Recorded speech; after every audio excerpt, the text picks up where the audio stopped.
मेरी ऊर्जा के स्रोत प्यारे बच्चों, सदा खुश रहो, सफलता तुम्हारे कदम चूमे। आज के वीडियो में मैं आपको हमीदुल्लाह के द्वारा लिखा हुआ एक एकांकी जिसका नाम है हरित गंधा, उसके बारे में बताने जा रही हूँ। आइए पहले देखें हमीदुल्लाह कौन है। राजस्थान के आधुनिक नाट्यकारों में सर्वाधिक सफल नाटककार के और सफल रंगकर्मी के रूप में हमीदुल्लाह का नाम उल्लेखनीय है। आपका जन्म 1936 में जयपुर में हुआ। आपने एमए हिंदी में किया और लॉ में ग्रेजुएशन किया और उसके बाद आप लेखन और मंच कला से जुड़ गए। हिंदी एवं भारतीय रंगमंच संबंधी अनेक रचनाएं अनेक संकलनों में संकलित होती हुई पाठक के पास तक पहुंची, पत्र पत्रिकाओं में प्रकाशित हुई, आकाशवाणी और विभिन्न केंद्रों में उनका प्रसारण हुआ। उनके नाटक देश के सभी प्रमुख नगरों में प्रदर्शित हुए, प्रशंसित हुए और अखिल भारतीय नाट्य प्रतियोगिताओं में पुरस्कृत भी हुए तथा विभिन्न भारतीय भाषाओं में उनका अनुवाद भी किया गया। उनकी इस कला के लिए उत्तर प्रदेश साहित्य संस्थान पुरस्कार उन्हें मिला। राजस्थान साहित्य अकादमी का सर्वोच्च पुरस्कार मीरा सम्मान उन्हें मिला।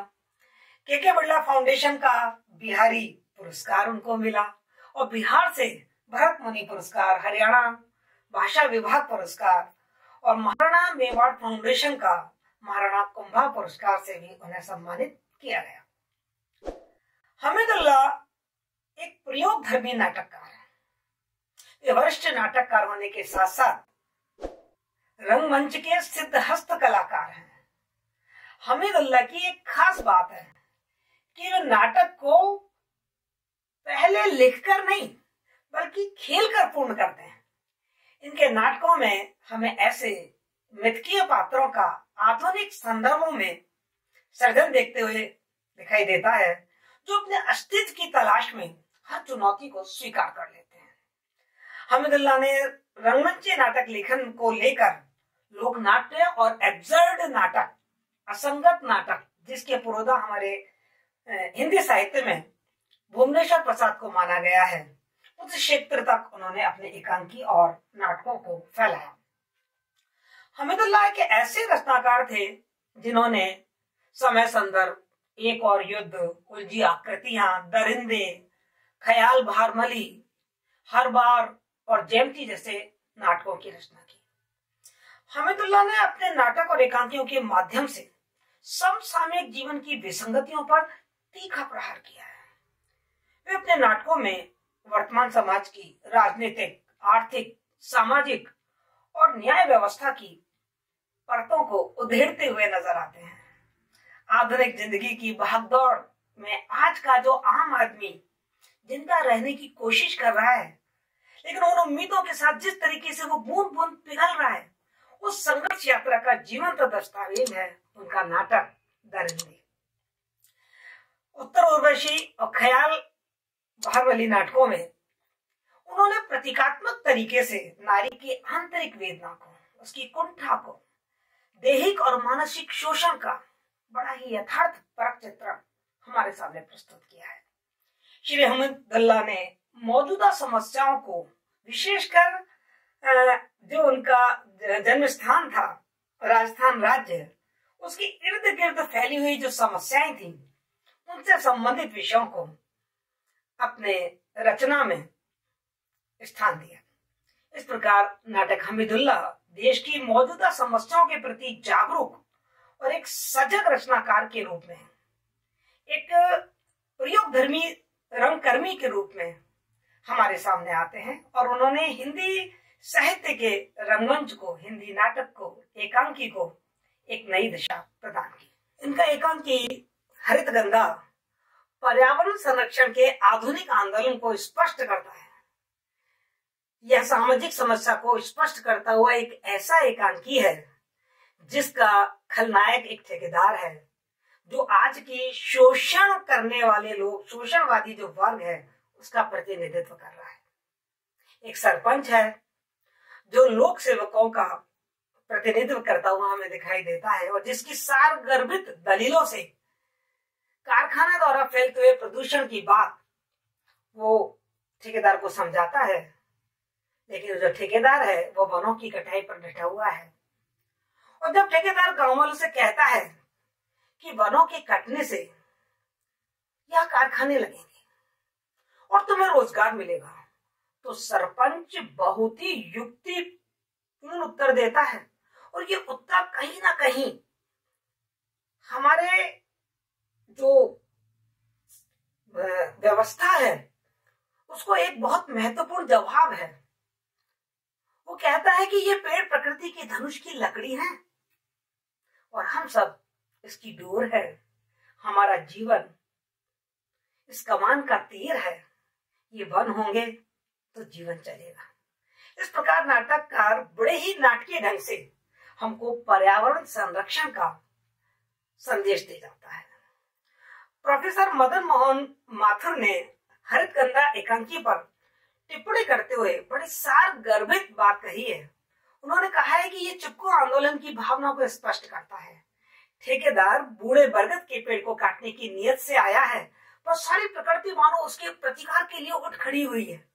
चोर को देखकर मोर बोलने लगता है और चूहा पैरों के नीचे आकर उनको चौंका देता है। सरपंच बताता है कि डाणी का सन्नाटा उनसे बातें करता है, उन्हें संगीत सुनाता है। पेड़ों से चिपक कर उन्हें काटने से बचाने की जो खेजड़ली की अमर कथा है ना, उसकी पुनरावृत्ति पर जाकर ये नाटक समाप्त होता है। बात खेजड़ली आंदोलन की चली है, तो हरितगंधा एकांकी पढ़ने से पहले मैं आपको दो घटनाओं के बारे में, जो वृक्षों की कटाई के लेकर जो आंदोलन हुए, उन दो आंदोलन के बारे में बताना चाहूंगी।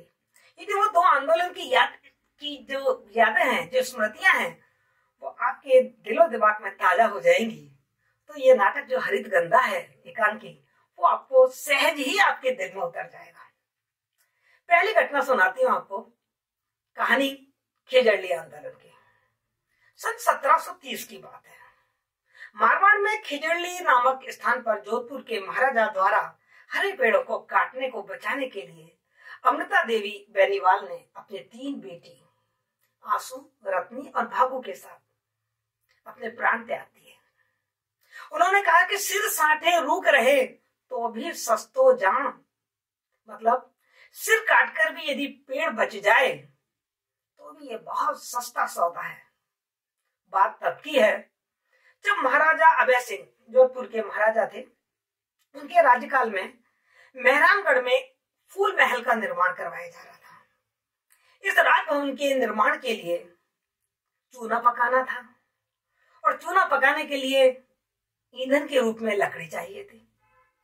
जोधपुर शहर से कोई 24 किलोमीटर दूर एक गांव जिसका नाम था खिजड़ली, वहां खेजड़ी के बहुत सारे पेड़ थे, बहुत आयत थी। महाराजा ने हुक्म दिया कि लकड़ी काट के लाई जाए और भवन को पूर्ण किया जाए। तो उनका एक मंत्री था गिरधर दास भंडारी, उनके नेतृत्व में जो सिपह सालार और सिपाही थे वो सब खिजड़ली गांव पहुंचे। सिपाहियों ने वहां पहुंचकर, एक रामू खोट नाम का व्यक्ति था, उसके बाहर एक भारी पेड़ था खेजड़ी का, उसे काटना शुरू किया। इस पर रामू खोट की धर्म पत्नी, जिनका नाम अमृता देवी है, उनको जब कुल्हाड़ी चलने की आवाज सुनाई दी तो वो घर के बाहर आए। उन्होंने राजा के सिपाहियों से पेड़ काटने के लिए मना किया और कहा, क्योंकि वो विष्णु धर्म की थी, तो उन्होंने कहा ये विष्णु धर्म के नियमों के विरुद्ध है, हम पेड़ नहीं काटने देंगे, ये पेड़ हमको प्राणों से भी प्रिय है। लेकिन जब सिपाहियों ने पेड़ काटना बंद नहीं किया तो अमृता देवी ने अपनी जान की परवाह न करते हुए वो उस पेड़ से चिपक कर खड़ी हो गई। सिपाहियों ने कुल्हाड़ी चलाना बंद नहीं किया, अमृता देवी का अंग अंग काट कर फेंक दिया। अपनी मां का ये बलिदान देखकर उनकी 3 पुत्रियां भी एक के बाद एक पेड़ों पेड़ों से चिपक कर खड़ी हो गई। उन्होंने भी अपना बलिदान दे दिया। इस स्थान पर पेड़ों को बचाते हुए एक के बाद एक 363 बिश्नोई शहीद हो गए, जिनमें 71 महिलाएं थीं और 292 पुरुष थे। जब यह सूचना महाराज तक पहुंची तो उन्होंने एक आदेश दिया, पेड़ों को काटने से रोक दिया और कहते हैं उन्होंने बिश्नोई समाज से आके क्षमा मांगी। यह था पर्यावरण संरक्षण का जज्बा अमृता देवी का। एक दूसरे जज्बे के बारे में आपको और सुनाती हूँ। गौरा देवी, चिपको आंदोलन। ये चिपको आंदोलन 1970 में प्रारंभ हुआ। इसे उत्तराखंड राज्य, आज का उत्तराखंड और तब का उत्तर प्रदेश का भाग था, किसानों ने वृक्षों की कटाई का विरोध रोकने के लिए किया था। वे राज्य के वन विभाग के ठेकेदारों द्वारा वनों की कटाई का विरोध कर रहे थे और उन पर अपना परंपरागत अधिकार जता रहे थे। चिपको आंदोलन की ये जो चमोली में हुआ था उत्तराखंड के, इस चिपको आंदोलन की खास बात क्या थी कि इसमें स्त्रियों ने भारी संख्या में भाग लिया। चिपको आंदोलन वनों का अव्यावहारिक कटान और वनों पर आश्रित लोगों के अधिकारों की रक्षा के लिए किया गया एक आंदोलन था। सरकार की तरफ से हजारों पेड़ों को काटने का आदेश दे दिया गया और जब अधिकारी और लकड़हारे जंगल की ओर बढ़ने लगे तो वहां की एक महिला जिनका नाम था गौरा देवी, जिन्हें लोग अरण्य देवी का अवतार मानते थे और जिनका बचपन पेड़ों का महत्व और पेड़ों की छत्र छाया में ही कटा था, उनको तुरंत जो स्थानीय महिलाएं थी उन्होंने सूचित किया और वो 27 अन्य महिलाओं के साथ तुरंत जहां पेड़ों की कटाई हो रही थी वहां पहुंचे। उन्होंने जंगल में मार्च किया और पेड़ों को गले लगाकर उनकी रक्षा का संकल्प लिया। जब लकड़हारों ने उन्हें वापस जाने के लिए कहा तो गौरा देवी क्या बोली पता है? ये पेड़ हमारी जिंदगी है। पेड़ों ने पूरा जीवन हमें पालित पोषित किया है। उन्होंने हमें विपत्तियों से बचाया। उन्होंने बचपन में अपनी माँ से कहानियां सुनी थी कि पेड़ों की जड़ें फैलकर कैसे मिट्टी को बांध लेती हैं और कैसे जब वो पहाड़ पे रह रही है, चमोली उत्तराखंड पहाड़ी एरिया है, और जब पहाड़ पर घनघोर बरसात होती है ना तो ये पेड़ ही गांवों को बहने से बचाते हैं।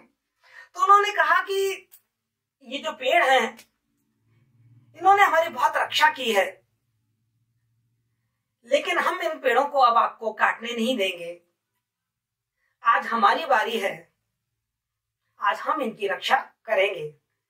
तुम्हें पेड़ों को काटने से पहले कुल्हाड़ियों से हम सबको काटना पड़ेगा। लकड़हारे उन्हें डराने लगे, लेकिन गौरा देवी अपनी जगह से हिली नहीं।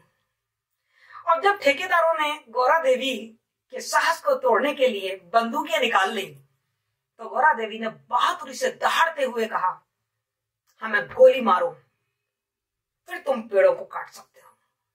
सभी महिलाओं ने गौरा देवी का साथ खड़े होकर पेड़ों को ना काटने की चेतावनी दी और खुद को पेड़ों के साथ मर मिटने के लिए तैयार होने के सामने रख दिया। उन्होंने गंगा किनारे जो जंगल को जोड़ने का एक पुल था उसको तोड़ दिया। जंगल के हर रास्ते पर वो पहरा देने लगी कि कहीं सरकारी आदमी आकर पेड़ों को काट ना दें। सरकारी अधिकारियों ने उनको बहुत डराने धमकाने की कोशिश की। गौरा देवी का बहुत मन बदलने की कोशिश की, पर वो उनका मन बदलने में बिल्कुल नाकाम रहे। 3 दिन और 3 रात इन महिलाओं ने पेड़ों से चिपक कर उनकी रक्षा की। रात दिन जंगलों में पहरा देकर वो इन पेड़ों की सुरक्षा के लिए अड़ी रही। चौथे दिन आखिर जंगल काटने आए उन लोगों ने हार मान ली और वो वापस लौट गए। यह गौरा देवी और उनके समूह के लिए एक महान जीत थी, जिसे इतिहास में चिपको आंदोलन के नाम से जाना जाता है। मैंने आपको 2 घटनाएं सुनाई।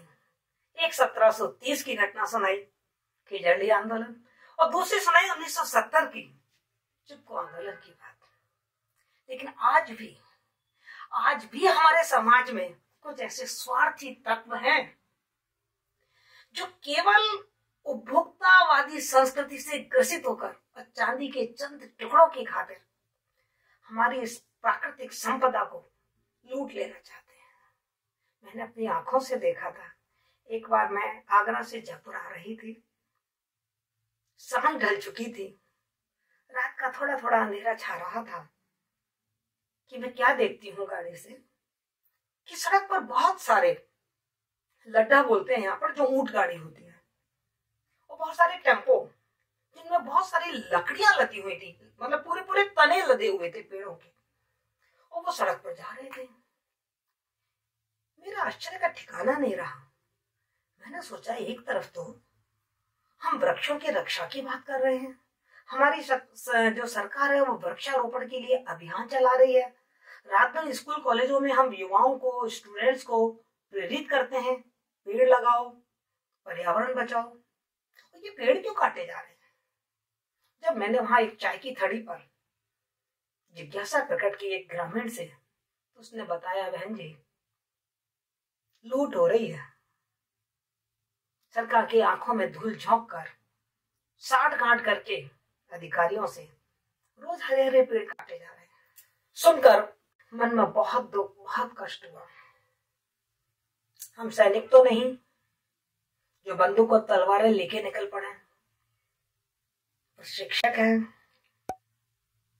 कलम हमारा हथियार है। हमने भी उसका सहारा लिया, अपने बच्चों को तैयार किया और वहां जाकर कई नुक्कड़ नाटक करे। और नुक्कड़ नाटक में एक नाटक ये हरित गंधा भी था, जो हमीदुल्लाह के द्वारा लिखा हुआ था। और ये नाटक हमने गांव गांव और ढाणियों में जाके किए, लोगों को जगाने के लिए। आज जब मैं वहां जाती हूँ कई बार, तो सुनने में आता है कि वो पेड़ों की अंधाधुंध अवैध कटाई तो रोक लग गई है, अब वो कटाई नहीं हो रही है, मन को बहुत सुकून मिलता है। ये हरित गंधा एकांकी आज के सभ्य और विकसित शहरी कहे जाने वाले मानवों पर एक सशक्त व्यंग है।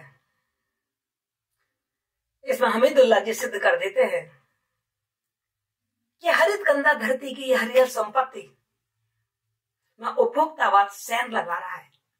अपने आप को शहरी और सभ्य कहे जाने वाला और खुद को इस प्रकृति का ठेकेदार मानने वाला, अपने स्वार्थ में अंधा आज का व्यक्ति कैसे सरकार की आंखों में धूल झोंक कर और धरती के को श्रृंगार विहीन करने पर तुला है, उसकी हरियाली को निगल जाना चाहता है। पर ग्रामीण परिवेश कम पढ़ा लिखा जरूर हो, पर बुद्धू नहीं है, जगा हुआ है। वो अपने अधिकारों के प्रति सचेत है, वो जानता है इसका मोल। उसने अपनी जीवन रेखा इन वृक्षों से प्यार करना सीखा है। उनका ख्याल है कि गांव का बूढ़ा बरगद आज भी उनके संस्कारों के केंद्र में है। वह न केवल उन्हें अपनी छाया में सुकून देता है, वरन उनकी रोजी रोटी की जड़ों को गहराई देता हुआ विस्तृत कर रहा है। एकांकीकार हमीदुल्लाह साफ चेता देते हैं कि सारी चालाकी और बुद्धिमानी पर इन शहरी ठेकेदारों की मिल्कियत नहीं है। ये भोले भाले तथाकथित अशिक्षित गांव की जो गंवाई आदमी है ना, वो भी समय और परिस्थितियों के अनुरूप इन बेईमान ठेकेदारों को अच्छा खासा गच्चा दे सकते हैं और उनको उनके ही हथियारों से चित्त कर सकते हैं। वो समझ गए हैं कि इन काले मन और कुत्सित दृष्टि वाले समाज के ठेकेदारों की गिद्ध दृष्टि केवल हमारी धरती माँ को ध्वस्त करने पर ही नहीं लगी हुई है, इनकी लोलुप निगाहें हमारी बहन बेटियों को भी नहीं बख्श रहे हैं। वास्तव में ये एकांकी चिपको आंदोलन की राह में एक जबरदस्त मील का पत्थर है। ये एकांकी समझाता है कि सरकार भी तभी कोई काम सफलतापूर्वक कर सकती है जब उसे जनता का सहयोग मिले, अर्थात सरकार और जनता की बुद्धिमत्ता और उनकी जुगलबंदी पर ही हमारी संस्कृति और संपत्ति बची रह सकती है। पेड़ों की कटाई नहीं, कोई भी समस्या हो उसे निचले स्तर पर ही, ग्रामीण स्तर पर ही यदि सिलटा दिया जाए तो वह विकराल रूप धारण नहीं कर सकती। पापियों के उनके उस तरह से उन्हें ही मोड़ दिया जाए प्राथमिक स्तर पर ही और नेस्तनाबूद कर दिया जाए, तभी हम इस सृष्टि की, इस धरती की, संस्कृति की सुरक्षा कर पाएंगे। हमीदुल्लाह का मानना है कि अपनी आंखें खोलकर किया गया त्याग का ताप और सहकारी प्रयास, यही हमारी समस्याओं का एकमात्र समाधान है। हमीदुल्लाह की भाषा, इस एकांकी की जो भाषा है, वो विषय और भावों के अनुरूप तो है ही, साथ ही साधारण बोलचाल की होते हुए भी वो गहरी अर्थवत्ता और गहरी संवेदना से आपूरित है। एकांकी की अनूठी शैली, मीठे और पहने व्यंग, उनकी तथ्यप्रियता इसे और अधिक प्रभावपूर्ण बना देती है। नुक्कड़ नाटक के रूप में इसकी मंचीयता की सफलता अपार संभावनाएं समेटी हुई है, क्योंकि हमने इसी पर नुक्कड़ नाटक किया था, वो बहुत सफल रहा था, बहुत पसंद किया था, लोगों के मन में जाके टिक गया था ये नुक्कड़ नाटक। तो ये एकांकी मेरी राय में एक ऐसा दर्पण है जो बाहरी आंखों से अधिक मन की आंखों के लिए है, और इसलिए ये जितना प्रासंगिक उन पीड़ा भोगियों के लिए है ना, जिनके पेड़ कट रहे हैं, हरियाली ध्वस्त हो रही है, रोजी रोटी खत्म हो रही है, उससे अधिक पीड़ा के कारक जो वर्ग हैं, शोषण वर्ग जो शोषण कर रहा है समाज का, उसकी आंखों में उंगली डालकर उनकी औकात बताता है कि यदि जनता जाग गई तो आपकी कैसी भी योजना होगी, आपके पीछे कोई भी खड़ा होगा, सफल नहीं हो सकते। तो हरित गंधा एकांकी को पढ़ने से पहले मैंने आपको थोड़ी पृष्ठभूमि को बताना आवश्यक समझा। अब इस एकांकी को हम पढ़ेंगे क्योंकि इसका जो एक एक डायलॉग है ना, एक एक शब्द का डायलॉग है, और वो अपने आप में बहुत कुछ कह जाता है। एक शब्द ही पूरे वाक्य, पूरे पैराग्राफ की कमी को पूरा कर देता है। तो हम इसका एक एक डायलॉग आपको पढ़ के सुनाएंगे, और पढ़ के सुनाते सुनाते समझाएंगे, तो आपको बहुत आनंद आएगा, ऐसा मेरा भरोसा है।